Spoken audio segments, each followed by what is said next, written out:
Hi everybody and welcome back to my channel. It's Russell with Ink and Paper Blog. How are you doing today? Happy Sunday. I hope you guys are having a fantastic weekend. I cannot complain. It is a beautiful weekend in Northern California. We have been home for so many days. I've slept in my own bed. That is just amazing.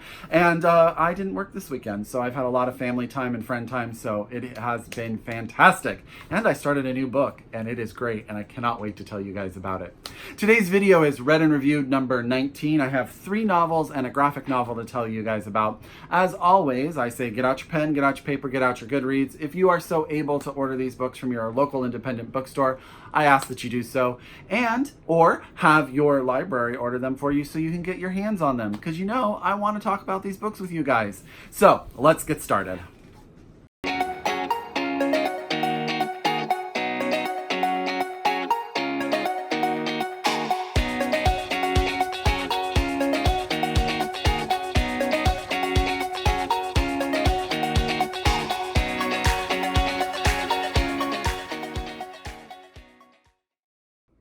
Okay, so as I said, we have 3 novels and 1 graphic novel, and we're going to start with the first novel, which comes out this Tuesday, August 13th, and that is Gods with a Little G by Tupelo Hassman. This is out from FSG, again, August 13th. I got to thank FSG for sending me this early copy.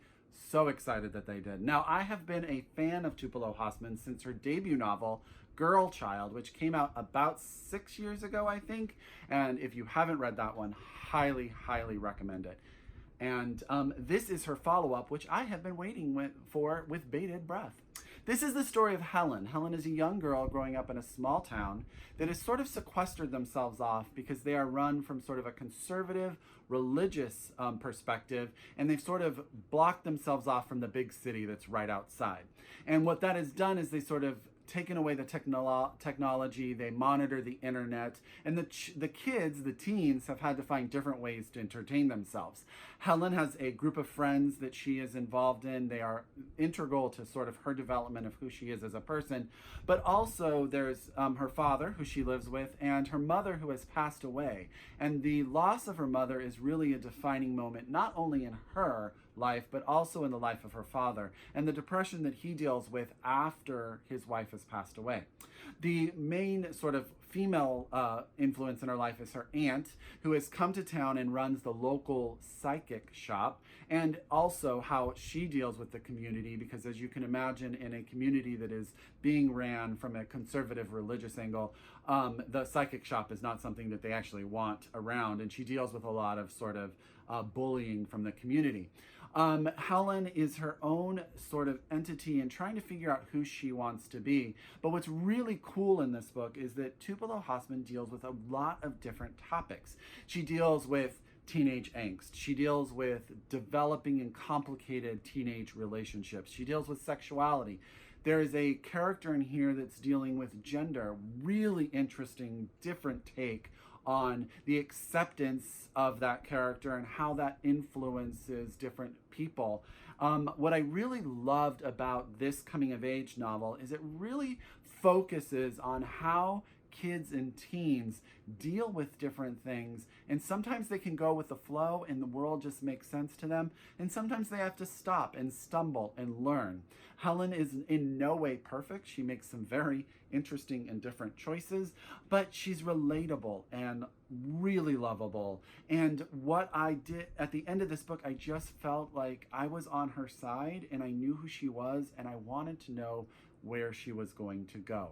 I really love this. Also, stylistically, what Tupelo Hassman has done is her chapters are very short. So she sort of punches you with sort of narrative, character development, or story, moving everything along, but sort of just keeping it going in such a flow that it's almost like a page turner, because you're just wanting to know who and what and why all of this is coming together.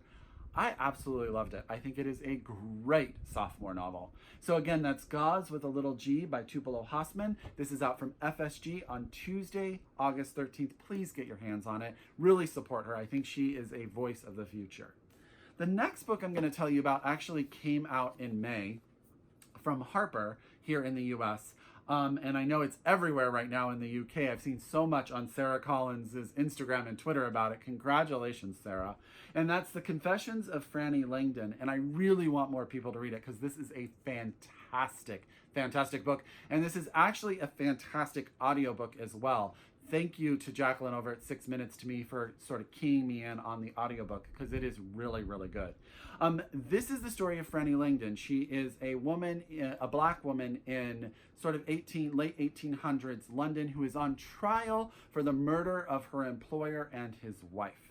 What has happened is she is sitting down in the jail cell and she is writing her life story for a man who is on her sort of defense panel. And she starts back in her youth growing up on a plantation in Jamaica.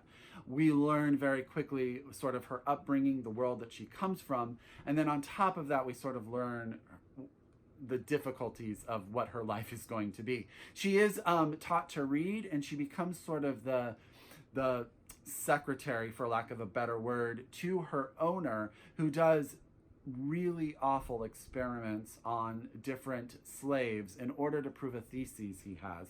I'm going to leave that because that is sort of part of the narrative and I want you guys to go through it. But I will say there are some trigger warnings, some horrible things are described and done to people. But it really adds to the narrative in regarding who Franny Langdon is and who she becomes. What happens is her owner takes her over to London and winds up giving her to this man and his wife because he wants a favor, a publication favor, and she becomes an employee in the household, and she develops a very tight relationship with the lady of the house, and a romantic relationship that is problematic and developed, and it's so good, you guys. It's so good. And what happens is Sarah Collins does an amazing job of creating this world.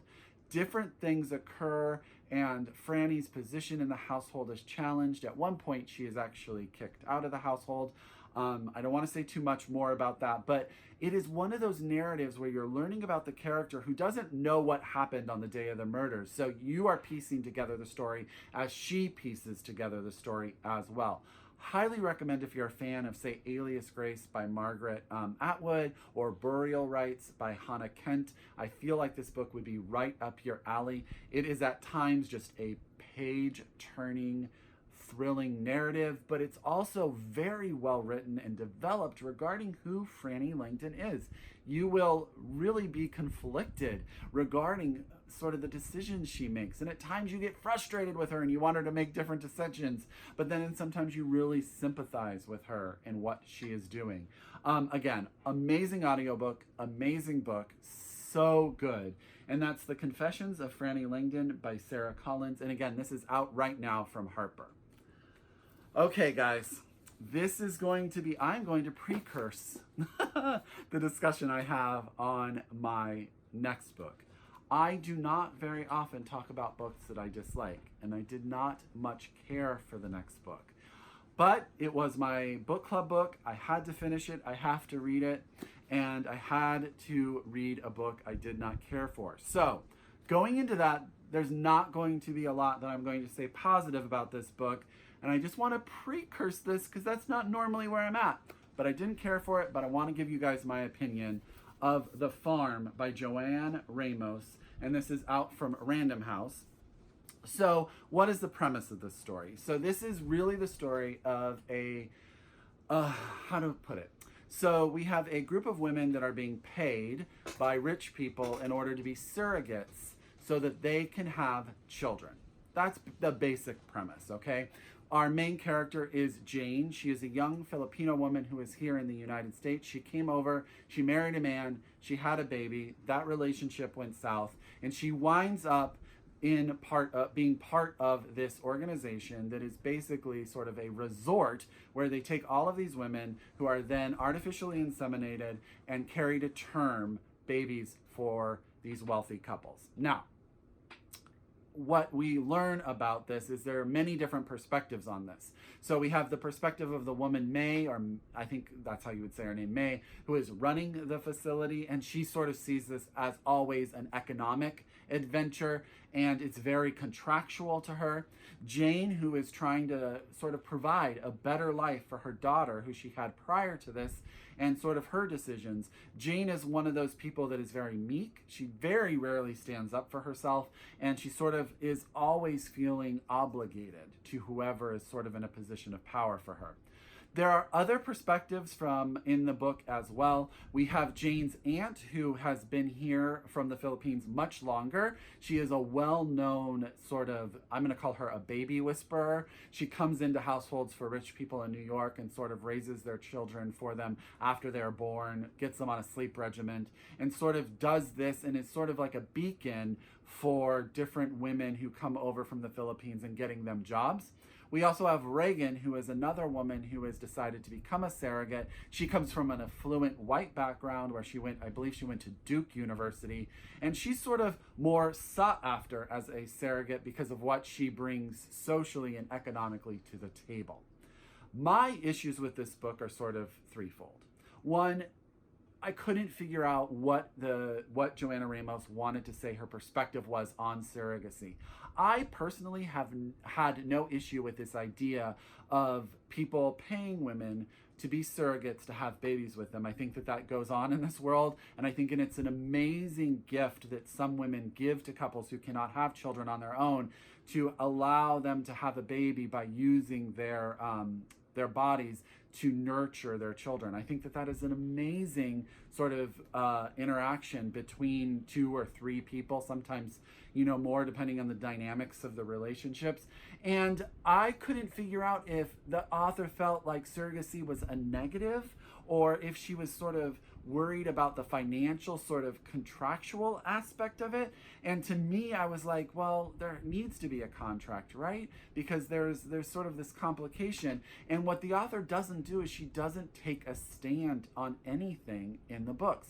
Also, when things sort of happen, there's like sort of this punishment that goes on. Jane makes some decisions, and what is that influenced by others, really. And when she does that, sort of the punishment is to take the ability to see her young daughter away from her.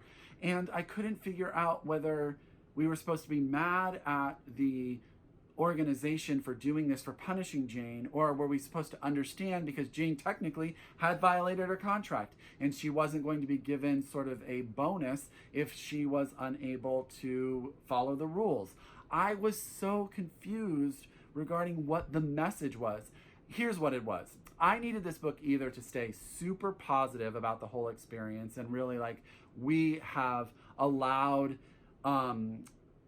this is an amazing opportunity for people to have children, and these women have done this amazing thing, or I needed it to go super dark. And it's sort of staying in this middle ground. It didn't really say anything. It left with a lot of questions, and some of my book club liked that. They liked this idea that it left with a lot of things to think. For me, I felt it was lazy. I felt like it was like someone didn't want to take a stand.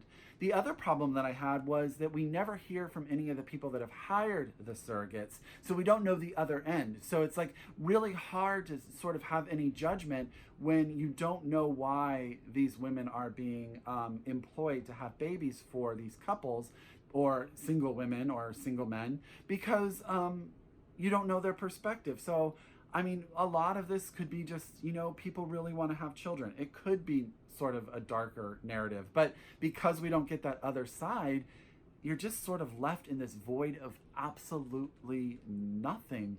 And none of the characters really flesh out. They're all very flat. So it's like, do you care? Like Jane, I wanted to really care about her, but she never develops. She never understands until the end. There's a little bit, but I didn't buy it because it just came out of nowhere. So that was a lot of probably nothing about a book that I'm having a hard time articulating about, because I really felt let down by this book. I wanted to love it so much because I thought the idea was interesting, and because the author just didn't have any way of saying anything, I was left frustrated and angry. And I just did not care for The Farm by Joanna Ramos at all. So I would not recommend this book. I wouldn't say that I would read anything by the author coming forward. There was nothing about it that sort of stood out to me as like, oh, there's the voice, or there's the writing, or there's the idea. To me, it was just, No, that's it. No.